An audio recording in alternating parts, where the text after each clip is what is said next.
ঘরের আর্থিক সংকট থেকে মুক্তি পেতে চান? ঘুমন্ত সৌভাগ্য ফেরাতে মেনে চলুন লবঙ্গ ও কর্পূরের এই প্রতিকারগুলি। বাস্তুদোষ দূর করার এমনই কিছু ব্যবস্থা রয়েছে যেগুলি মেনে চললে গৃহে সর্বদা সুখ সমৃদ্ধি বজায় থাকবে এবং কর্মজীবনে সাফল্য আসবে। ঘরের বাস্তুদোষ দূর করার ও আর্থিক সংকট দূর করার কার্যকরী উপায়। অনেক সময় দেখা যায় অনেক চেষ্টা করেও কোনো কাজই সফল হয় না, কাজে প্রতিনিয়ত বাধা আসছে।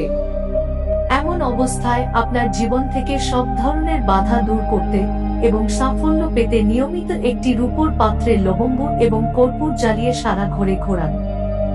এতে জীবনের বাধা দূর হবে এবং খারাপ ঘটনাও ঘটতে শুরু করবে। 2. যদি বাড়িতে পরিবারের সদস্যদের মধ্যে অনবরত কলহ চলতে থাকে, সুখ শান্তি বাধাগ্রস্ত হয়, দোকান বা ব্যবসায় ক্রমাগত ক্ষতি হতে থাকে, তাহলে এই ধরনের বাস্তুদোষ ও নেতিবাচক শক্তি দূর করতে ঘরের কোনায় কিছু কর্পূর রাখুন।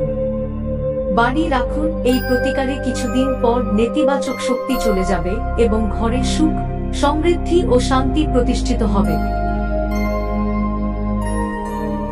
3. যদি আপনার টাকা কারোর কাছে দীর্ঘদিন ধরে আটকে থাকে এবং অপ্রয়োজনীয় খরচ বাড়তে থাকে, তাহলে একটি লাল গোলাপের ফুলে এক টুকরো কর্পূর ও লবঙ্গ রেখে মা দুর্গাকে নিবেদন করুন।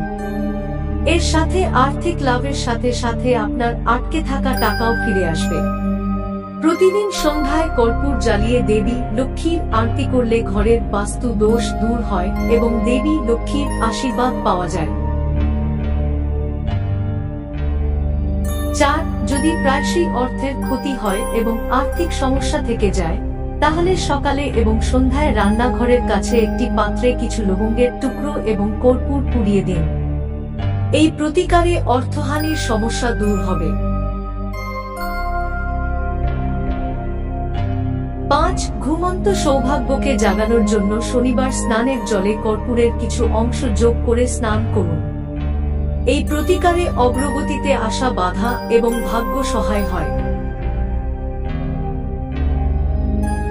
6. আকস্মিক দুর্ঘটনা এড়াতে সন্ধ্যায় পুজোর সময় হনুমান চালিসা পাঠ করুন এবং তারপরে কর্পূরে লবঙ্গ রেখে আরতি করুন।